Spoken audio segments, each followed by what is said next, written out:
Hello everyone, मैं सत्येंद्र सिंह आपके अपने चैनल बिजी का क्लास में आप सभी का बहुत बहुत स्वागत करता हूं।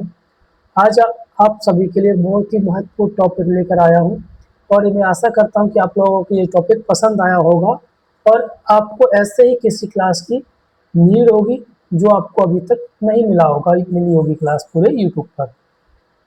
तो ये जो सीरीज है, यानी जो सीरीज में यानी सीरीज ही बोलूँगा इसको, यानी ये जो टॉपिक आज है इसको मैं यहीं तक नहीं छोड़ूंगा।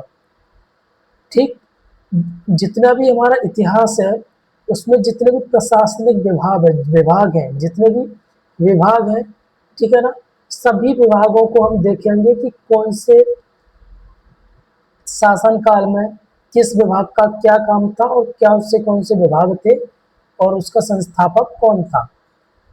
ओके, तो ये आज हम जो देखने वाले हैं वो दिल्ली सल्तनत देखेंगे।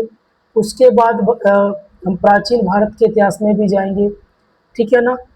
तो और आधुनिक भारत के इतिहास में भी आएंगे। तो सारे के सारे जितने भी हमारे पास विभाग हैं, जितने भी शासन या जो भी वंश हुए, उन वंश के अंतर्गत जितने भी प्रशासनिक विभाग हैं, सारे के सारे विभागों को हम यहाँ पर देखेंगे। तो बस आप लोगों से यही गुजारिश है कि आप लोग मेरे साथ लंबे समय तक बने रहिए, क्योंकि इस चैनल पर आपके लिए वो चीज़ मैं लेकर आता हूँ जो आपको पूरे यूट्यूब पर बहुत ही कम में आपको देखने को मिलती है। पिछले वीडियो में मैं आपके लिए ट्रिक लेकर आया था, ट्रिक की भी एक सीरीज लेकर आया हूँ। एक कोई चीज़ नहीं छोड़ूंगा कि आधी छोड़ दी आधी करा दी, सारी की सारी चीज़ें मैं आपको यहाँ पर कराने वाला हूँ। वैसे ये सारे के सारे विभाग भी मैं आपको पूरा कंप्लीट कराऊंगा। ठीक है, चलिए यहाँ पर हम देखेंगे शासक, उनके विभाग और कार्य प्रणाली का विस्तृत विवरण। ओके, चलिए सबसे पहले हम देखेंगे प्रशासनिक ढांचा, हम देखेंगे दिल्ली सल्तनत का। तो दिल्ली सल्तनत का प्रशासनिक ढांचा मुख्य रूप से था कुरान और शरीयत पर आधारित था। सल्तनत काल का जो टाइम पीरियड है, यानी जो काल है, टाइम पीरियड है, वो है 1206 से लेकर 1526 में। प्रशासन को सुचारू रूप से चलाने के लिए विभिन्न सुल्तानों ने समय समय पर विशेष विभागों की क्या की स्थापना की। जैसे कि जो सुल्तान सबका सर्वोच्च अधिकारी होता था, ठीक है, जो सैन्य, राजनीतिक और न्यायिक मामले देखता था। ठीक, अब यहाँ पर हम पढ़ेंगे सबसे पहले जो मुख्य जो चार स्तंभ थे प्रशासन के दिल्ली सल्तनत के, वो देखने वाले हैं। ठीक, तो दीवान ए विरासत, ठीक है, इसका कार्य क्या था? राजस्व और वित्त विभाग इसका प्रधान वजीर होता था। यानी जो है ये क्या है, ये राजस्व और एक वित्त विभाग है, और इसका इसका जो प्रधान होता था वो कौन होता था? वजीर होता था। फिर है दीवान ए अर्ज, इसका कार्य क्या था? सैन्य विभाग की देखरेख करना, सैनिक जैसे कि क्या करना, सैनिकों की भर्ती और रखरखाव। ठीक, फिर है आगे एक मिनट, अच्छा, फिर आगे दीवान ए इंसा, ये कार्य क्या था? शाही पत्रकार पत्राचार, ठीक है ना, और सरकारी दस्तावेजों का प्रबंधन। तो ये अभी हमने सिर्फ देखा हेडलाइन के तौर पर, इसको हम डिटेल में पढ़ेंगे अब आगे। सबसे पहले आएगा दीवान ए अर्ज, ठीक है। तो जो दीवान ए अर्ज है वो क्या है? ये एक सैन्य विभाग है, ठीक है। इसकी जो स्थापना की थी वो किसने की थी? गयासुद्दीन बलबन ने। इसका जो बेटा मुख्य उद्देश्य था कि वो क्या था? सेना को मजबूत करना, आंतरिक विद्रोहों को दबाना, ठीक है। अगला, मंगोल आक्रमणों से सुरक्षा सुनिश्चित करना और सैनिकों की सीधी भर्ती और प्रशिक्षण देना।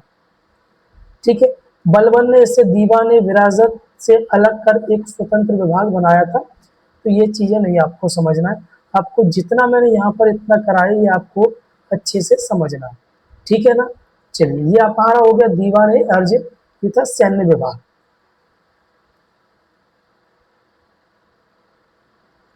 अब अगला है अलाउद्दीन खिलजी के सुधार, ठीक है। अलाउद्दीन खिलजी का, एक मिनट सॉरी,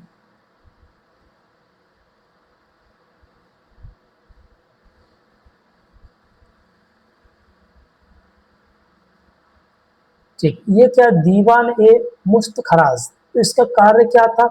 बकाया राजस्व की वसूली करना और भ्रष्टाचार को रोकना, ठीक है।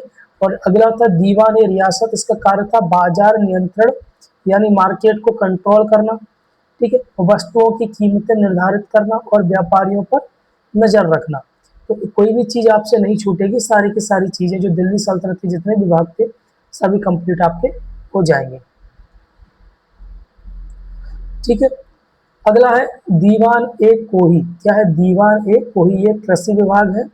ठीक है, इसका संस्थापक कौन है? मोहम्मद बिन तुगलक। कौन है? मोहम्मद बिन तुगलक। इसका जो कार्य था बंजर भूमि को खेती योग्य बनाना, किसानों को सीधे ऋण प्रदान करना, फसल चक्र यानी क्रॉप रोटेशन को बढ़ावा देना। ठीक है ना, यह विभाग अकाल के समय कृषि उत्पादन को स्थिर रखने के लिए बनाया गया था। मैं आपसे अभी फीडबैक लेना चाहता हूँ बीच क्लास में कि जो मैं पढ़ा रहा हूँ आपको पसंद आ रहा है या नहीं। मैं आशा करता हूँ कि आप लोगों को पसंद आ रहा होगा। ओके,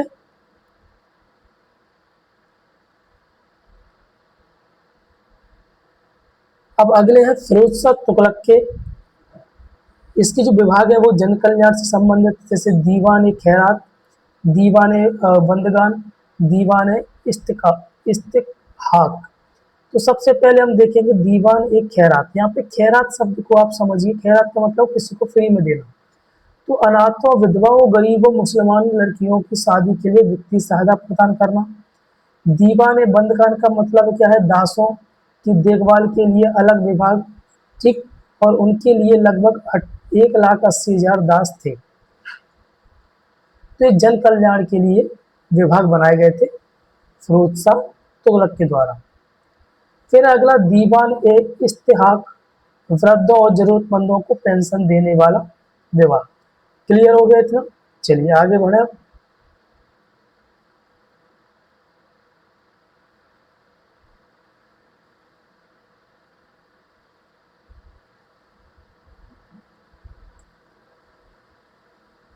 ठीक, अब जो विभाग जितने भी हमने पढ़े हैं दिल्ली सल्तनत के, उन पे एक नज़र डालते हैं हम।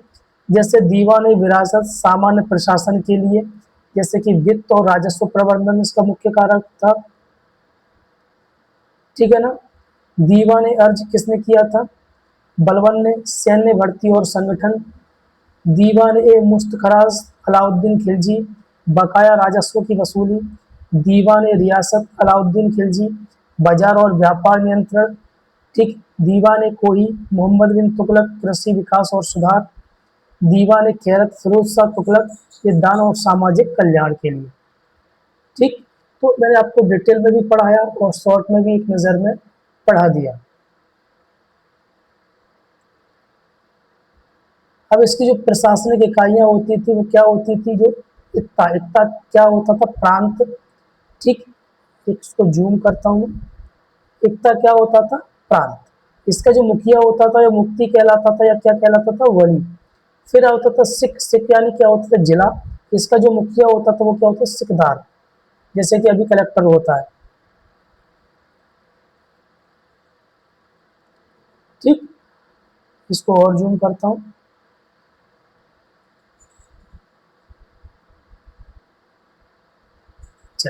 अगला है परगना। इसको बोला जाता, तालुका को परगना बोला जाता था। इसका जो मुखिया होता था वो आमिल होता था। तो गांव को ग्राम, ये तो अभी भी बोला जाता है। इसका जो मुखिया होता था वो क्या होता था? मुकद्दम या खुद। ठीक है, अब गांव प्रशासन की सबसे छोटी इकाई था दिल्ली सल्तनत के अंदर। तो आपसे पूछा जाएगा एग्जाम में कि दिल्ली सल्तनत की प्रशासनिक सबसे छोटी इकाई क्या थी? तो क्या थी वो? गांव थी। पटवारी गांव का लेखा जोखा का काम करता था, जो अभी भी करता है। ठीक, फिर है न्याय और गुप्तचर विभाग। दीवान कज़ा, प्रमुख इसका कौन होता था? काजी उल कुजात। ठीक है ना, ये न्याय विभाग था जो नागरिकों और आपराधिक मामलों को सुलझाता था। अगला है बरीद ममालिक। इसका जो प्रमुख था बरीद होता था। यह राज्य का एक गुप्तचर और समाचार विभाग था। सुल्तान को साम्राज्य की हर खबर देता था।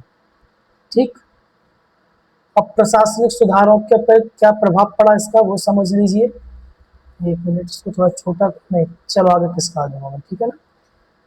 चलो, केंद्रीकरण। बलबन और अलाउद्दीन खिलजी के समय सत्ता पूरी तरह से सुल्तानों के हाथ में केंद्रित हो गई थी। ठीक है ना। तो आपसे क्वेश्चन पूछा जाएगा कि किनके शासनकाल में जो दिल्ली की जो सत्ता थी वो किसके हाथों में पहुंच गई थी, सुल्तान के हाथों में किसके शासनकाल में पहुंची थी, तो बलबन और अलाउद्दीन खिलजी। ठीक है। अगला है आर्थिक स्थिरता। अलाउद्दीन के बाजार सुधारों में ने महंगाई पर काबू पाया और विशाल सेना के खर्च को भी संभाला। अगला है कृषि विस्तार। तुगलक काल में कृषि पर विशेष ध्यान देने से राजस्व के नए स्रोत पैदा हुए। आपसे यूपीएससी में क्वेश्चन कैसे पूछा जाएगा, क्या तुगलक काल में कृषि पर कोई ध्यान नहीं दिया गया, तो आपको क्या बताना है, हाँ कृषि पर ध्यान दिया गया था और बहुत ध्यान दिया गया था। ठीक। सामाजिक सुधार की सुरक्षा की बात करें, फिरोज शाह तुगलक ने कल्याणकारी विभागों ने राज्य के प्रति जनता का विश्वास बढ़ाया, यानी जो उनके जो कल्याणकारी विभाग थे उन्होंने अच्छा कार्य किया।